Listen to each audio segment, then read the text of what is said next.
All right, I think we'll get started. It's 11:01. Again, this is Brandon Van Cleve, Vice President here at Pine Cove Consulting. Our topic today is managed 24/7 threat hunting and remediation, and we're calling in our partner that's running this webinar for us. We're calling MTR, and we're super lucky and I think we're honored to have Eric and Matt with Sophos, and it's just pretty incredible. With the partnership that we have and the commitment that Sophos has to us to have, Eric and Matt, who we have, we basically have the product marketing manager and the director of this product speaking to you guys today. So this is coming right from the brains of the operation and really the people behind, bringing this to market. So I'm really appreciative to Eric and Matt and Sophos for, committing and partnering with us to bring such a great resource. So yeah, maybe you can go ahead and go to the next slide there, Eric. So, and as we get into this, I highly encourage you. So, I'm going to give this quick intro, and then I'm going to kick it over to the Sophos team to dive into it.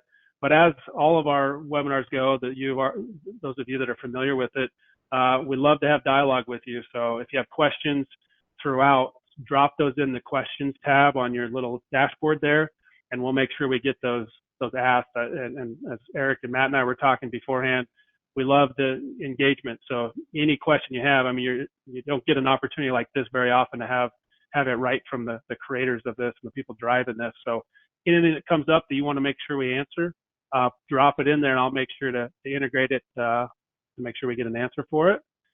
And if there's any follow-up after, obviously we'll make sure we reach out. This is recorded, so if you want to share this with someone else or you want to review it at any time, we should have that out within 24 hours, and we'll make sure that's emailed out to everybody. So yeah, just kind of getting into it.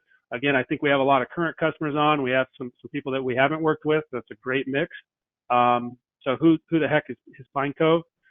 So Pine Cove is based in Bozeman, Montana. You can kind of see by the map, we cover a wide range of customers, and we have employees kind of spread out throughout kind of the Rocky Mountains. Been in business for about 26 years, focusing on IT services. So, and I say this in any presentation we do, 10 years ago, 20 years ago, we weren't focusing on cybersecurity, honestly. We've just seen the demand and that has come to the forefront with our customer base that we have to answer the bell for our customers and feel like they are protected with the solutions that we're providing them.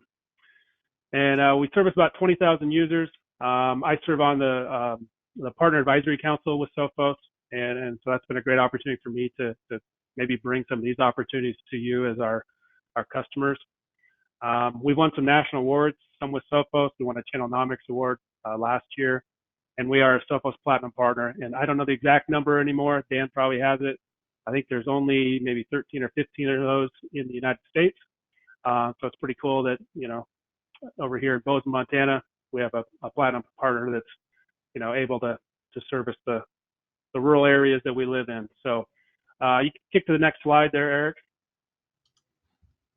And basically, the final question is, why are we here? We always try to start with why concept. And where we're going with this thing and why we're so excited about MTR is we felt like it was kind of the missing link in total protection to our customers. We've been very passionate about getting people in the right solution and have been preaching this synchronized security message and moving into some advanced, how do we take on this next generation of threats?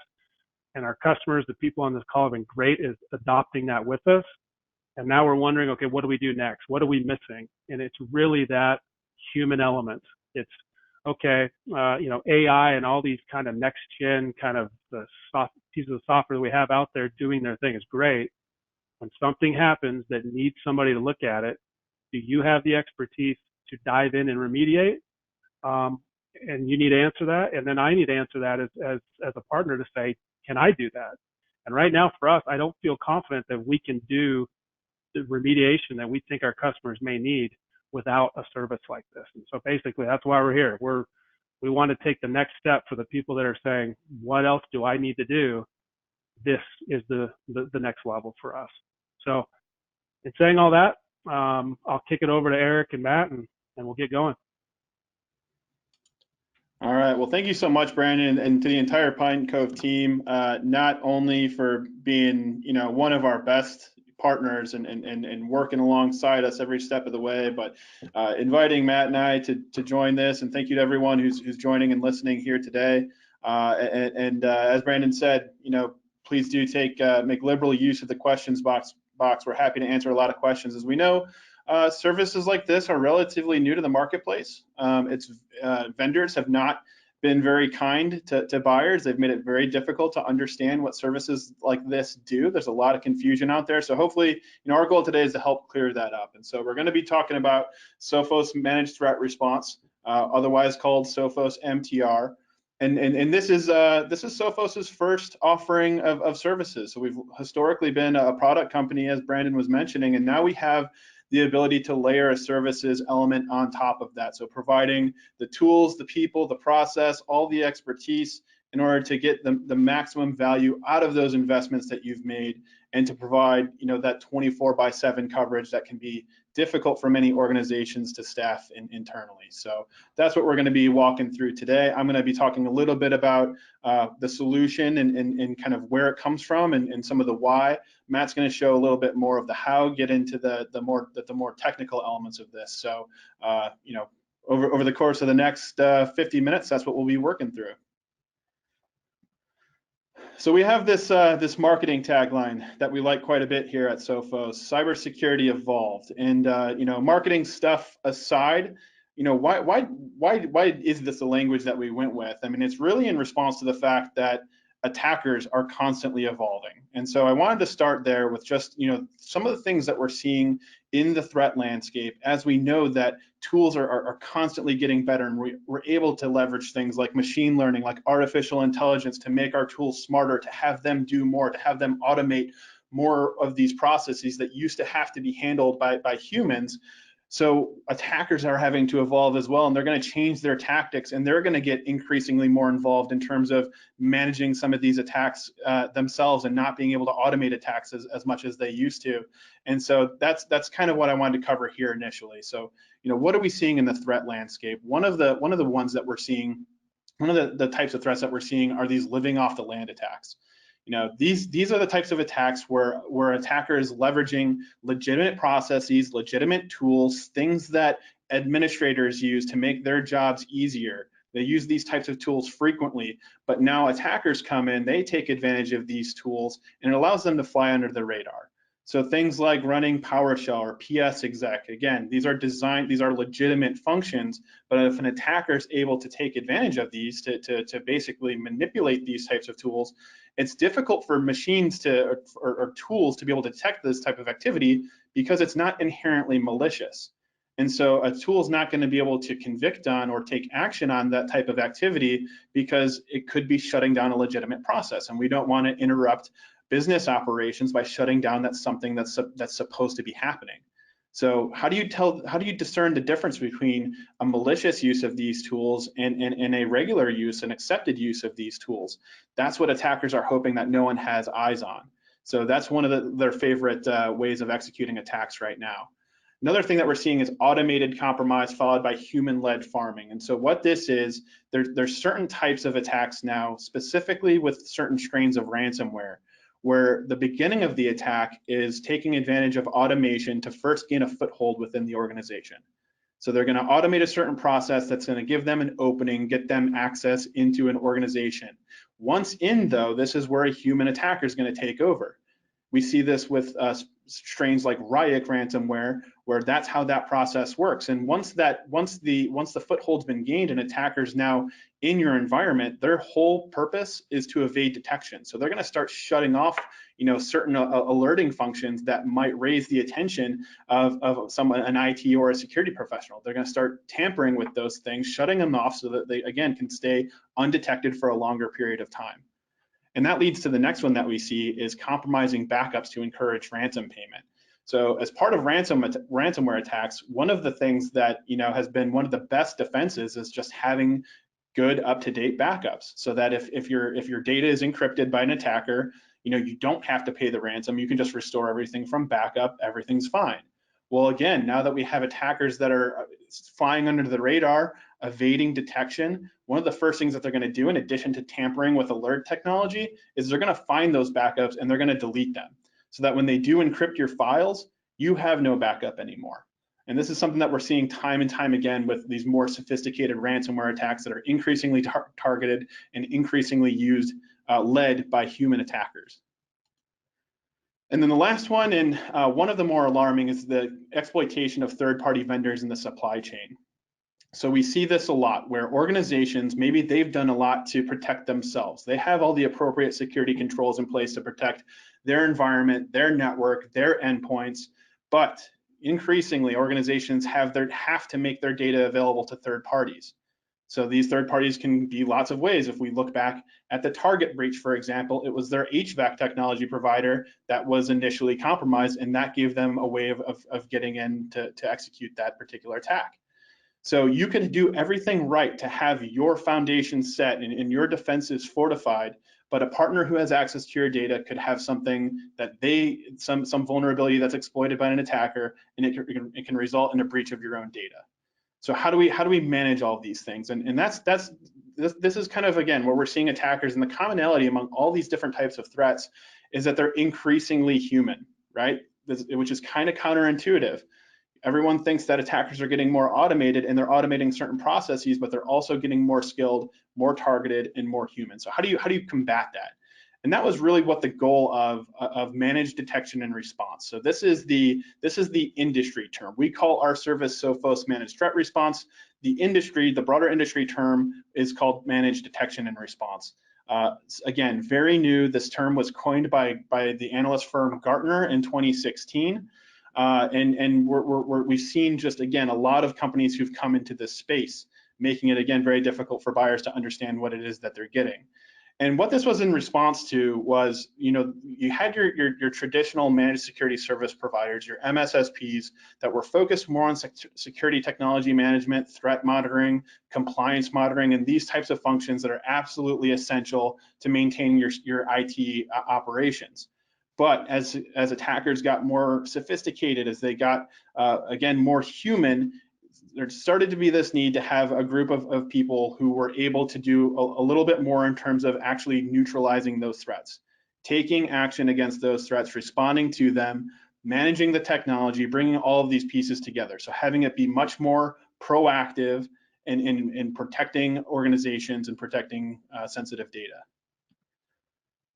In one of the recent reports, Gartner had this quote, which I really think puts a fine point on the situation here. So what Gartner found is that the most successful SOCs, Security Operations Centers, so their clients who are doing security, the most successful ones were putting a premium on people, not technology. So it was people and process that were overshadowing technology as to whether or not those security operations centers were succeeding or failing. And this is one of the things that we've seen over the past several years. As there have been advances in security technology, a lot of organizations, especially those in the mid-market, have placed investments in those tools. But then once they have them, they didn't really count on the fact that we're still going to need to have some people who are managing those if we're going to get the most value from those tools. But meantime, we've got this massive shortage of security talent. So we would see these organizations that would get stuck in this infinity loop of, I'm going to purchase this point solution tool, and then I'm going to realize that it's not doing everything that I hoped it would. So I'm going to try and find talent to use that tool, but I can't find the talent. So then I invest in another tool, and it just kind of repeats itself, and it's insanity. So this is why services like this exist, to give organizations the ability to have an elite modern security operations center at their back, but not have to build it in-house, to be able to have a team on the outside that is doing this proactive monitoring, detection, and response for them. So that was kind of the promise of managed detection and response, and that's kind of what we do here. So you might wonder, though, what's the goal of all this? Like, why would I invest in a service like this? Where does this fit in my overall security strategy? And so we have a very simple view of this. Your security program objective for most organizations, probably some of you on this call would hopefully agree with this. It's to detect attacks on sensitive data assets and neutralize incidents before they become a breach, right? That seems pretty obvious, so much so that we could probably have this written in crayon. It seems that basic. We need to be able to detect attacks on our data and prevent the breach. And what are the components of that? Well, number one, we need to be able to prevent known attacks and methods wherever data resides. So those attacks that we know about, we know how to respond to, those are the ones that are easier to automate, and that's why we have tools to be able to do that, some of that stuff. The next one is we need to be able to detect new attacks and methods. So what about the things that tools don't know about yet? Again, as attackers are evolving, they're going to be looking for ways to evade detection from the tools that are out there. They know what tools are out there. They're going to be trying to find ways to circumvent them. So you need to be able to have ways of detecting those new attacks, those new tactics, procedures, anything that attackers are doing. And the last part is you need to be able to neutralize those threats quickly before they result in a breach. So again, does every organization have the internal resources, the team of people who's going to be able to do that? Very few do. Most of those organizations that do are going to be your larger enterprises that can afford to, recruit, retain that talent, to make investments in the tools, to tie all that stuff together with process, and to be able to manage it effectively over time. So very difficult for many organizations to do. So that's what we're trying to achieve here, is make sure that we're ticking every one of these boxes. And that's where our solution is designed around. So again, it's expert-led threat response. So there's some components to that, and Matt's going to go into much deeper detail on this, but it starts with 24/7 human-led threat hunting. So everything that our team is doing, because again, this is a service, not a tool, it is going to be humans that are doing stuff to protect your environment. And so the goal of threat hunting is to be able to identify those new patterns of attack behavior, to find the things that are evading detection from tools, to find those new threats, the things that we don't know about yet, the things that are going to happen tomorrow and the next day and the next day. That's the goal of threat hunting, and that's where things start. The other part of this is we're not just investigating suspicious activity. We're not just investigating things that are detected by tools. We're also investigating suspicious activities. And this is where we have this concept of a gap of again, how do you tell the difference between something that is malicious or benign? And if a tool can't take an action on that, that's where it's going to require human intervention and a human investigation to determine what activity we're seeing and if it is in fact something that should be perceived as a threat. And then the last part, and probably the most important piece that we wanted to build into our service, is that we're not stopping at notification. So the vast majority of managed detection and response providers, they do threat monitoring and then notification. So they will look out for bad stuff, and if they see something that they think is bad, they will send it to the customer and say, we saw this thing, here's a list of things you can do to hopefully make that bad thing go away. We had one of our colleagues described it as similar to if you hired someone to come clean your house and all they did was give you a list of things that are dirty, right? So if you're going to be investing in a service, the vast majority of organizations want a team that can take action on their behalf. They want to maintain control, they want to maintain visibility, they want to know what's going on, but they want someone else who's doing the heavy lifting, who's doing the work.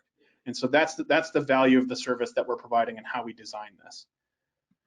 So I was talking before about the different ways that attacks kind of function, and again trying to slot this solution into where does this fit alongside tools and process.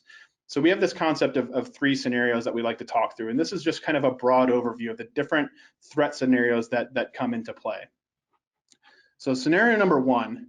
So we've got 2 boxes here. We've got a detection. We saw something in a response. What did we do about it? So in the detection scenario, we've got in this scenario 1 is a tool is going to detect an attack or suspicious behavior. Now the response in this particular case is the tool has seen this before. It knows that this attack or behavior is something that is inherently malicious, and it knows what action it should take. So it can automate a response. This is what tools are really good at. This is what our Intercept X tool is particularly good at, is finding those known threats and being able to automate an action so that it does not require human intervention.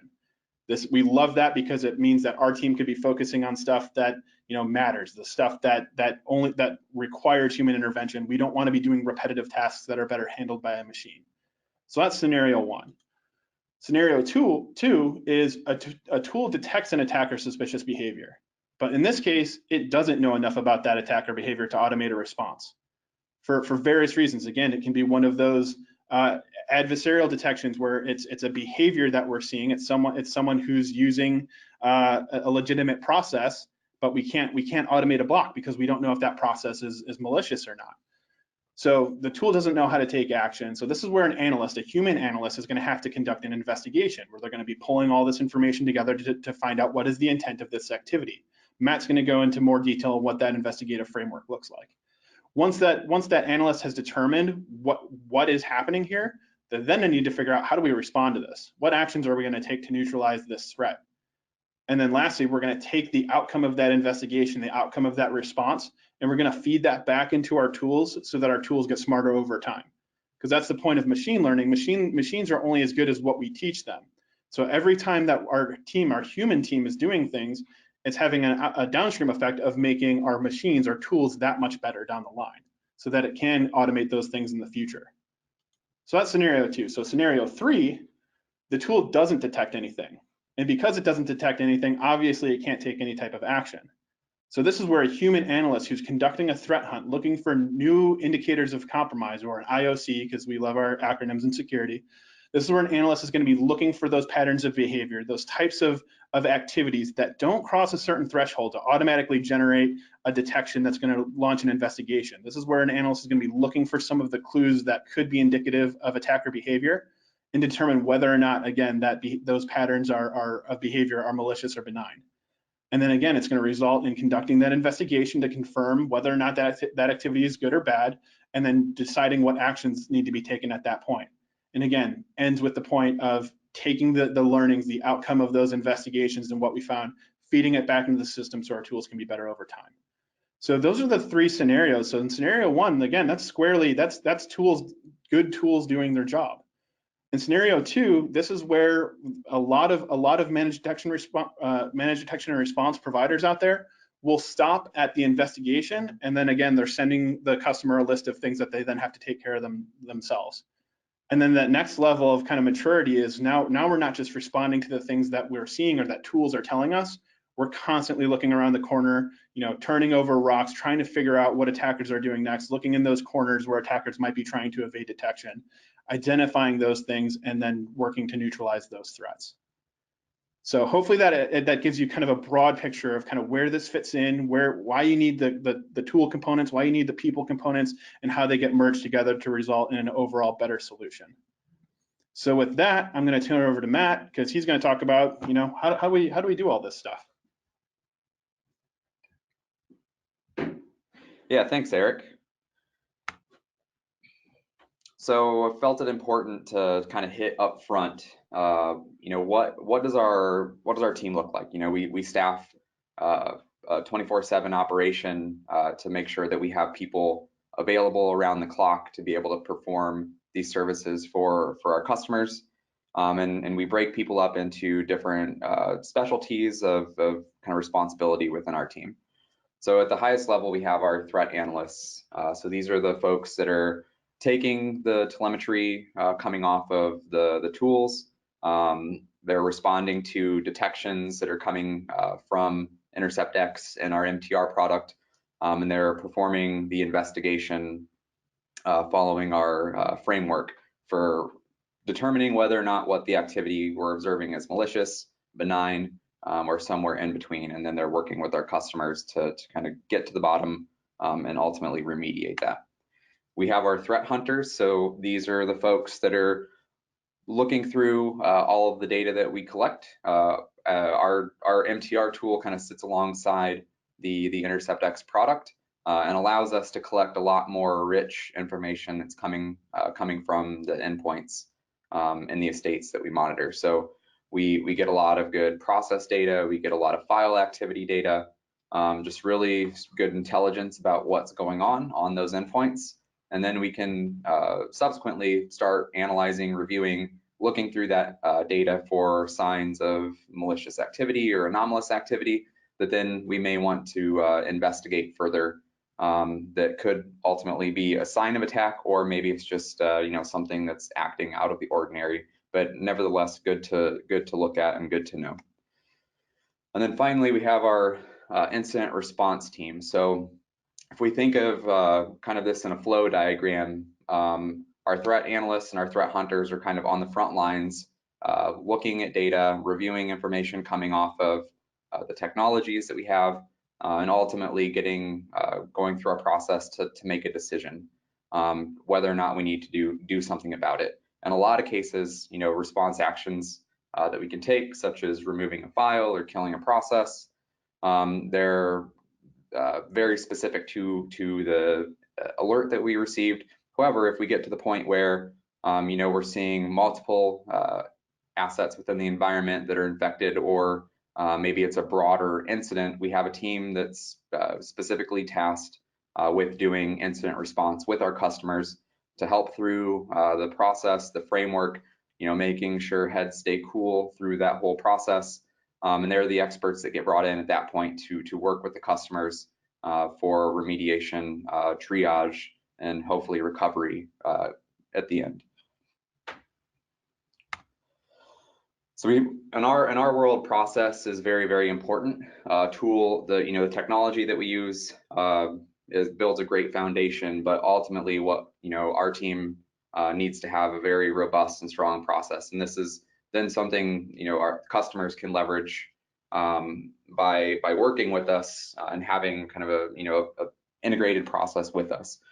So I'm not going to go through every box on this flow chart, but the important piece to keep in mind here is that both automated and manual detection. So an automated detection is going to be something that comes off of a technology, a tool. A manual detection is going to be something such as one of our threat hunters generating a case or something to go investigate.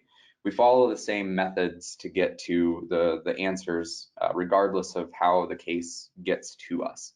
So we're first going to orient around the data that we observe. That's going to come through the form of what metadata is available in the alert. Is the activity that I'm observing a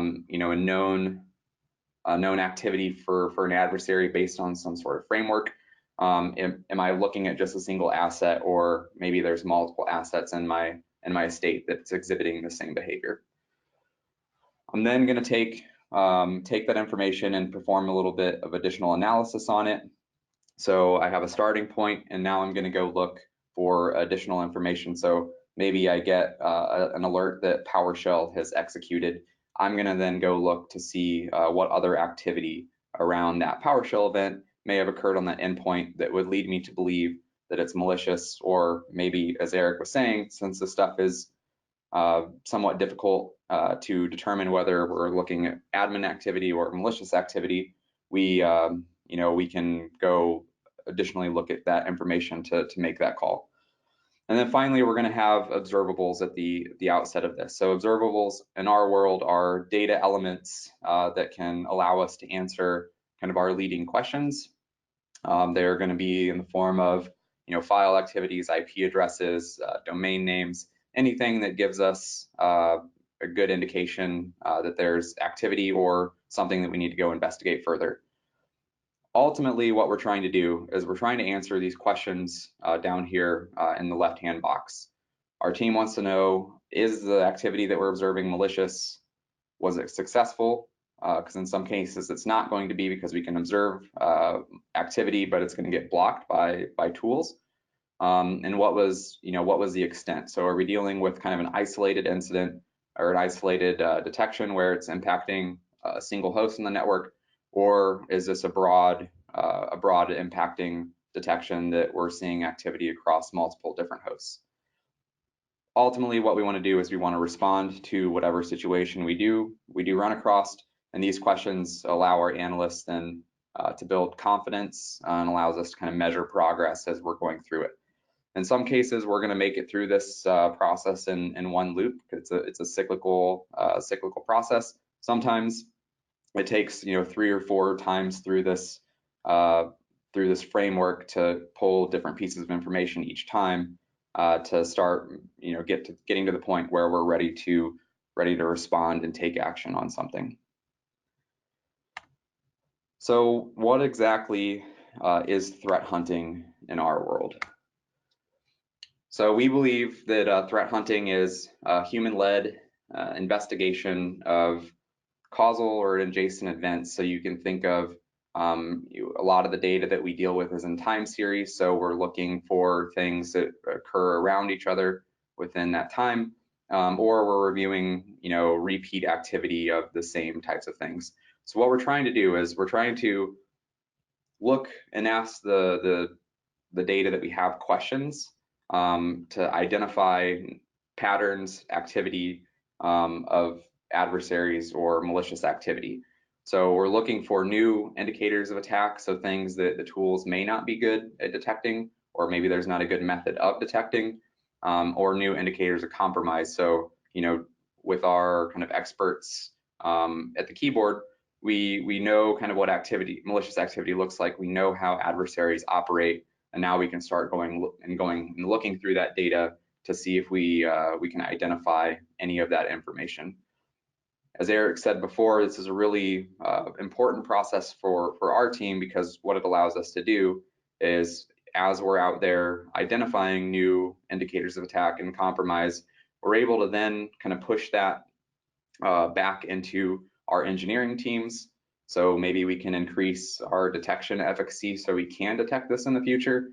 And then, other products to where maybe we can get past detection and actually get some prevention capabilities in place, so that threat can't exist going forward. So there's 3 types of threat hunting: automated threat hunting, and this is kind of a misnomer in our industry, in that InterceptX provides very strong automated threat hunting. So these are the EDR products out there are firing detections of anomalous activity, and you're able to then go review it, or the tool can do something about that. Lead-driven threat hunting is similar, but when we're getting those alerts, it's still a human-initiated activity. And that's really a fundamental difference here between kind of automated and lead-driven. We believe that there's human capital that needs to be spent on this, so we put people, and we have humans that have kind of lived and breathed this for a very long time review this information.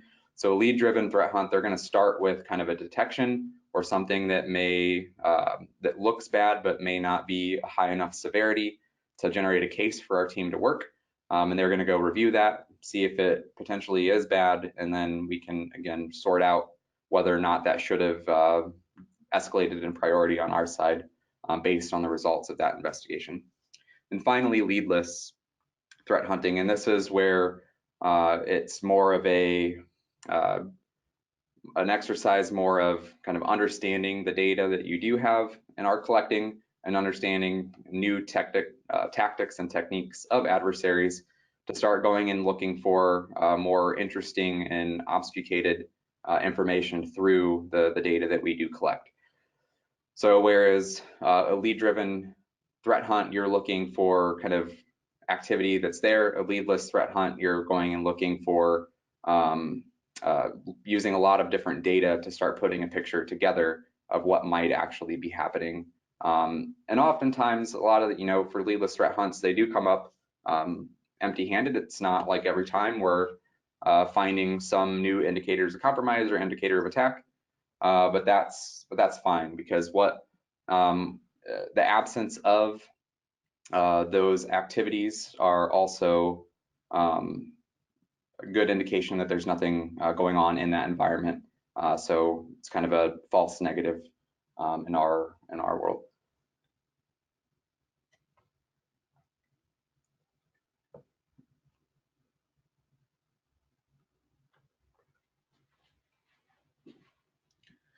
So I want to jump in real quick on the topic of threat hunting, because this is, in our realm, this is probably one of the terms that is kind of the buzziest of buzzwords that's out there. So lots of folks are saying that they do threat hunting. What we've found is that the vast majority of them are doing more of that automated approach, where they're taking advantage of tools. Whereas on the other side, we've got we're doing it at a much higher level of efficacy involving people. So, it's not quite the same as, a threat hunt's a threat hunt is a threat hunt. There's multiple different forms, and there's some that are going to be much more reliant on technology, and some that are going to be less reliant on technology. So for the next part, we wanted to be able to jump over to a different screen here. So bear with us while we bring this up here in a moment.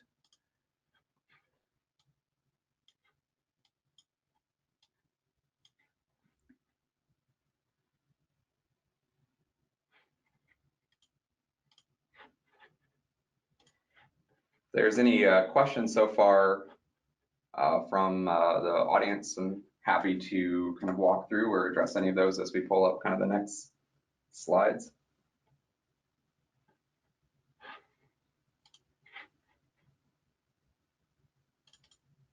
Just have one pop in here. Let me. So this question says, do you see yourself competing against folks like Arctic Wolf and CI Security? Hold on. Can't see the rest of it here. Maybe I'll just let you start there while I try to get the rest of that question.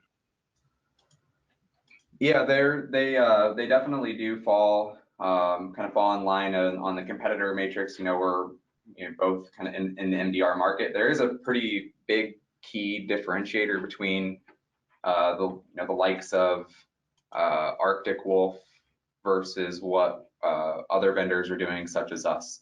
And it starts getting into the difference between kind of network-based detections versus host-based detections, where currently in our model, we're very focused on the endpoint because we have a lot of good telemetry there, and can add in some of that network telemetry over time as we integrate with our XG products. Whereas some of those other vendors are very focused on network telemetry. And the big difference there is response. When you're sitting on the endpoint and you kind of have access then to kind of what's going on there, you're able to take very targeted actions on that endpoint to terminate a process, delete a file, and really neutralize what's going on there. On the network, you do get limited and kind of shoehorned into being able to initiate maybe only network blocks on the firewall. So you're not able to really get to the bottom of the issue, and you end up having to then work with third party or internal support or IT to really get and neutralize the threat that you observe. Awesome. And maybe one more question here, and thanks for the question inputs. These are great. The next question is, did I hear correctly that there's an MTR agent that would sit next to InterceptX? Yeah, that's a really good question. So yes, when the MTR solution is kind of separate from the InterceptX solution, so it's a lightweight agent that sits alongside InterceptX. We use a lot of the same data that InterceptX does, but we also have access to a lot more rich information coming off of our specific software. So the screenshots that we have up on the slide deck now are there's a purpose-built portal for our team to operate in, so it's going to look a little bit different to everybody, and not necessarily information that's going to be available in Central. Over time, a lot of it will be migrated in there, but our team's kind of hyper-focused on being able to execute on this information that we're collecting quickly.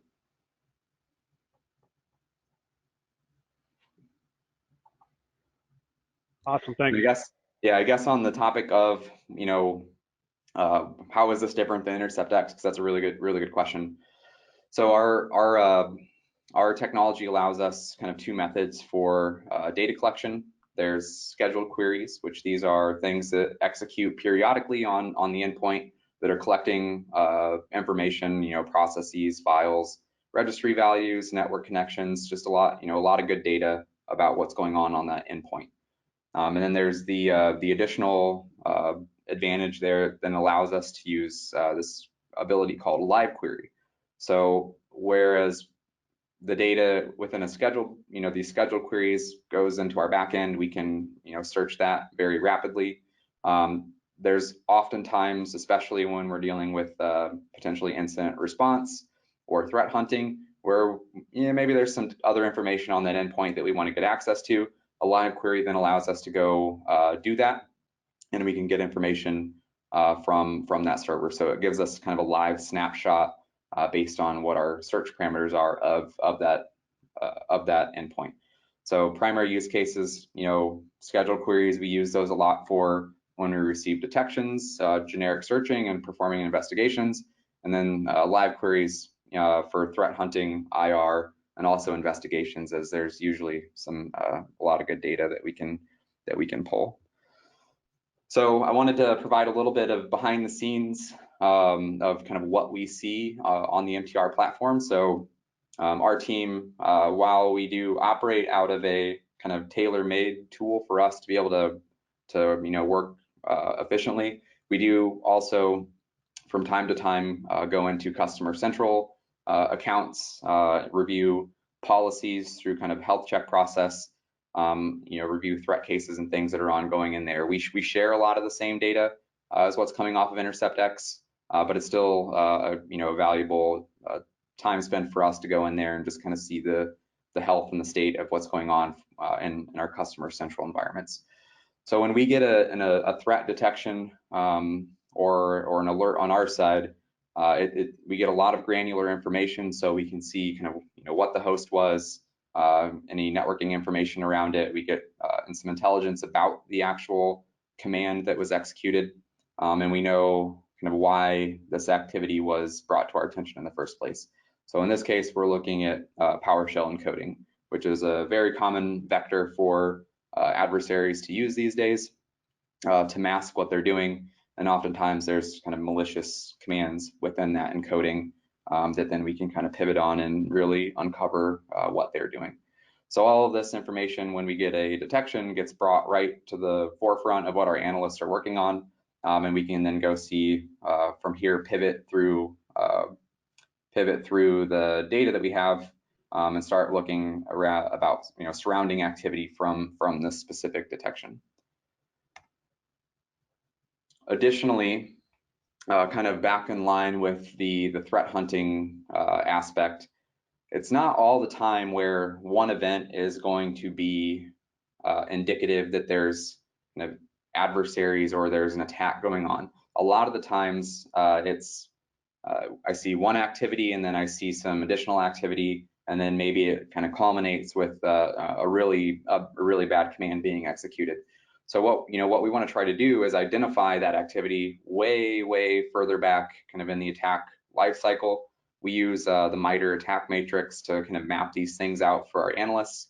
But what we want to try to do is observe this activity, when somebody's just doing reconnaissance or they're doing some probing within the environment based on commands they're running. We want to identify the activity there before they're actually able to get to the point of running either the malware or the backdoor on those networks.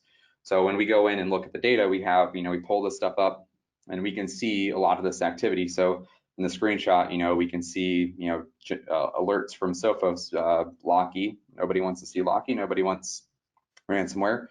But then we can also see kind of a succession of, okay, they're doing some reconnaissance commands on that asset, looking at, who's logged in, what's my networking info, and then finally getting to the point where they're executing commands, SC, which allows you to gather configuration information, and ultimately trying to launch some PowerShell commands. So on the MTR side, all this data is there then available to our analysts. And as Eric had said earlier, operating more so in that gray area, because as a preventative tool, you wouldn't want to necessarily block all these things as it would severely impact your ability to work on that machine. Users would be yelling. So our kind of task there was to get eyes on it so then we can identify that activity and prevent it sooner before they're able to get to taking actions on their objectives. I think we covered that.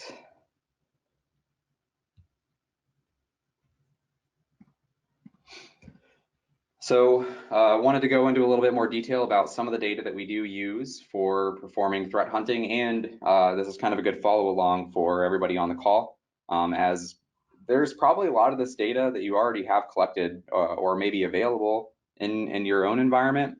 It may not be centralized to the point where it's easily accessible, but you can still kind of go out and start looking at this data and getting an idea of what's going on. So for endpoint data, the information that we like to look at: process execution, so knowing when things ran, registry data, and file artifacts. So these are all very common things for adversaries to use. So we wanted to make sure we have very good visibility into these things happening on the network or on an endpoint that we have protection on. Network data, and this can come in many different forms. So this can come from firewall appliances or even off of the endpoint. You can still get firewall logs and DNS logs and know kind of what's happening on that endpoint. Some of this will come from kind of edge devices if you're looking for IDS data, but it's still an additional and very good source to review in aggregate to be able to identify abnormal things, abnormal devices reaching out to maybe command and control domains, or just doing some brief aggregations on the data to see, okay, maybe I've had five endpoints reach out to this one suspect domain, and I'm going to go then now investigate that because I can see that. And finally, security data. So security alerts, things coming off of other systems that are saying bad things are going on. Those are great starting points for kind of performing an investigation, continuing to review and kind of digging in. And then threat intelligence. So we have a global labs department here that's doing a lot of reverse engineering, malware analysis, and has a lot of good global reputation intelligence about domains, files, and the such. So when we're seeing something in an environment, we're able to then query and look for that information to see if what we're observing has been observed before, is it new, and does it allow us to kind of speed up our investigation if we have that information from them. So I wanted to end talking about the threat hunting piece with an example. So we've been working with a number of customers for a while now, and this is a pretty interesting example of where a leadless threat hunt can kind of result in a good outcome. The interesting bit about this story though is we didn't uncover malicious activity. There wasn't an attacker or an adversary in this network. But through kind of the use of our threat hunting methods and our framework, we were able to uncover this problem for this particular customer. So periodically, our team comes up with different threat hunts of the week, or broad hypothesis that we want to go then look through the data. So when we were looking at this one, we were looking for base 64 encoding as a common technique for fileless malware, persistence, and many other things in the attacker's world. So what we do then, we take that kind of hypothesis and then go start looking through all the data that we collect to see if we can observe any activity of this. Just so happens in this specific environment, we were observing some of that activity, and what we were observing was every host in this customer's environment was running a shell script, so something running on the command line that was then passing passwords and usernames in plain text out to a remote IP that they didn't own. So it was going out over the internet. At least that's what it appeared to be to us based on what we were seeing on the endpoint. So we kind of packaged up our findings based on the research that we did, sent it over to the customer, and it ended up being that shell file was a third-party application.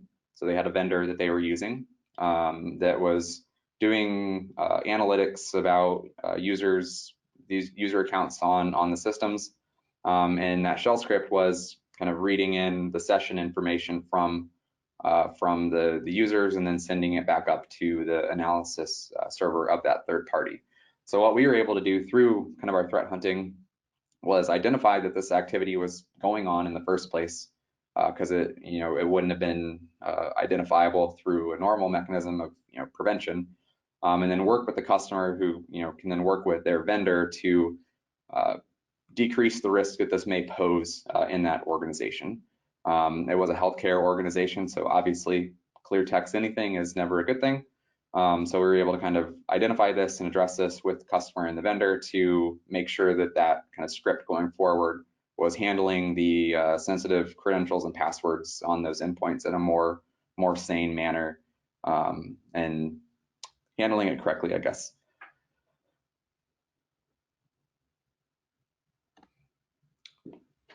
And with that, I think we have about 9 minutes left for questions and comments, if anybody has them. Yeah, I got a couple more that came in. I'll relay them here. So, is there a dedicated analyst team you work with when using this service? That's a great question. We're staffed 24/7, so there isn't a dedicated team per customer.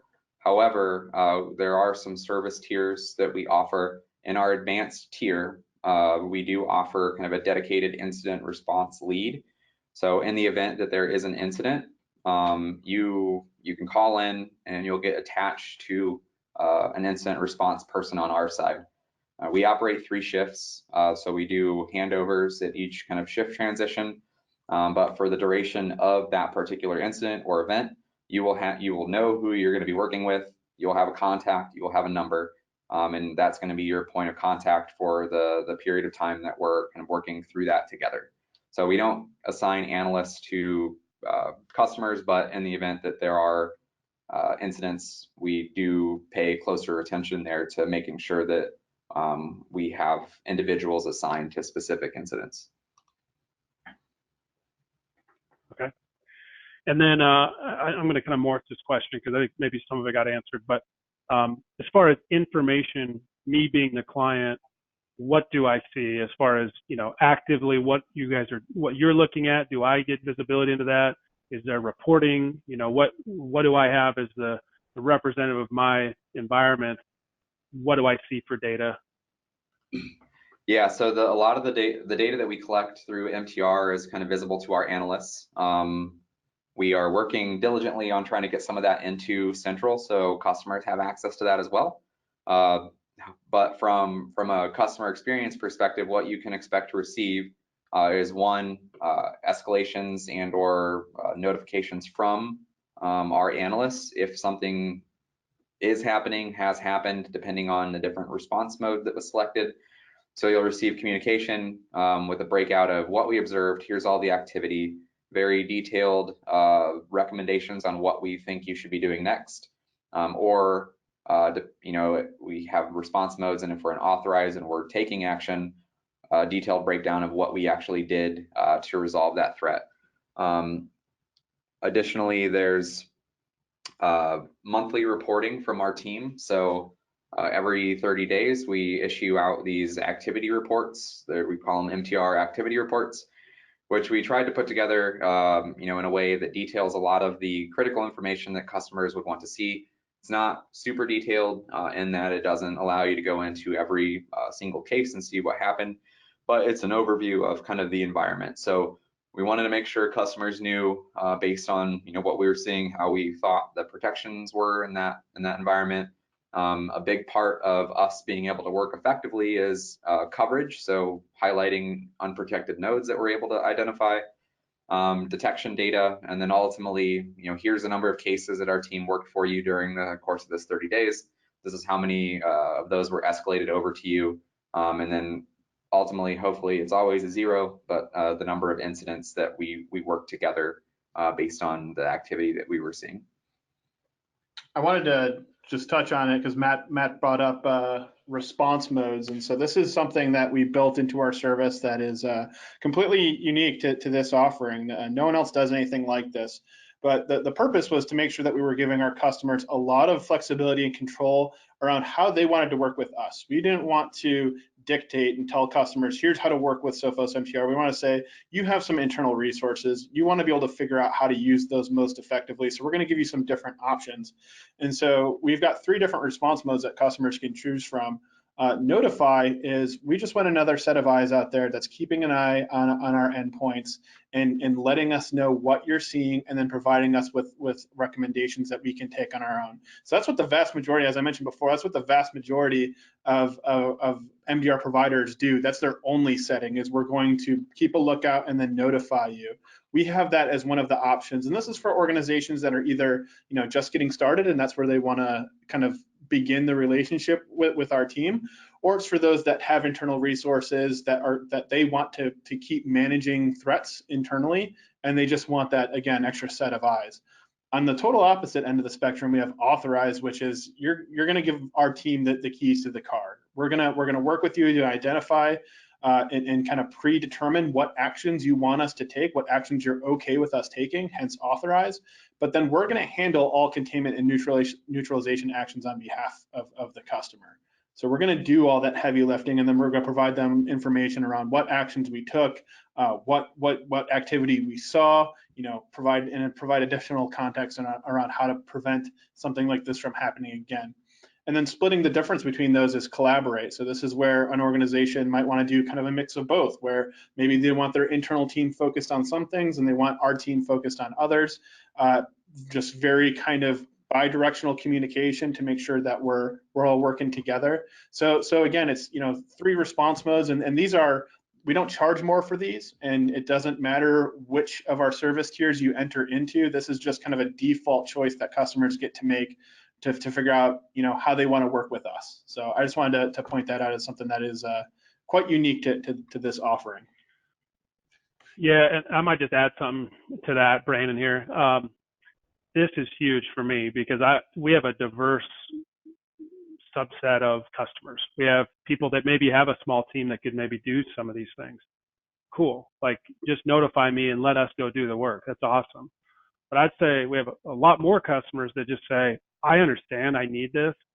I don't want to worry about it. Like, I just want, you just let me know all the good fight you're fighting for me.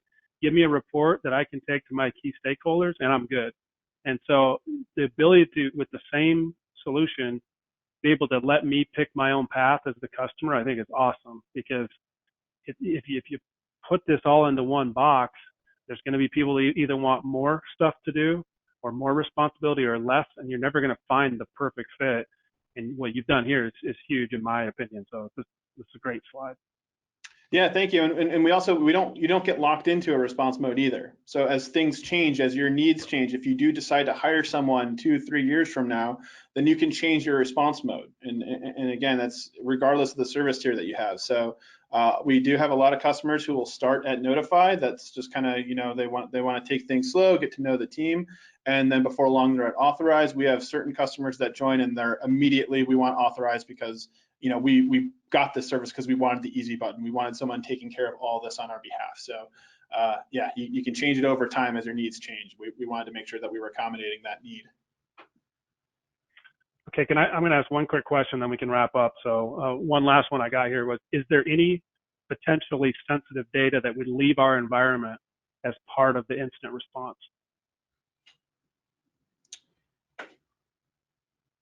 Depends on, I guess, what different organizations consider sensitive data. So I can describe a little bit about what we do collect. So we collect, my short answer would be no, but it just depends based on how you define it. So we collect IP addresses, of course, and user accounts and names. We're not actually collecting contents and or the actual information within a file. So we're not pulling that information. A lot of what we have is just metadata around the activities that are happening on the endpoint. So we would know a file path, the file name, maybe a hash of a file, but we're not gathering the actual contents of said files. Okay, great. Well, hey, it's right at the top of the hour here. I think I'm going to wrap up here. First off, I really appreciate the engagement from the audience. The questions were excellent. Thank you to Eric and Matt. Can't thank you enough for taking the time to specifically work with us on this. Awesome presentation. And, as a follow-up, if you want to see more of a customized demo of this, or want to hear more, or just, want to understand maybe the different service levels, whatever that is, reach out to us. Here at Pine Cove, we can do any and all of those things for you. And again, we'll be sending out the recording for this. Please follow up if there's any questions, and thanks again for your time. Yes, thank you so much for having us. We really appreciate it. Thanks.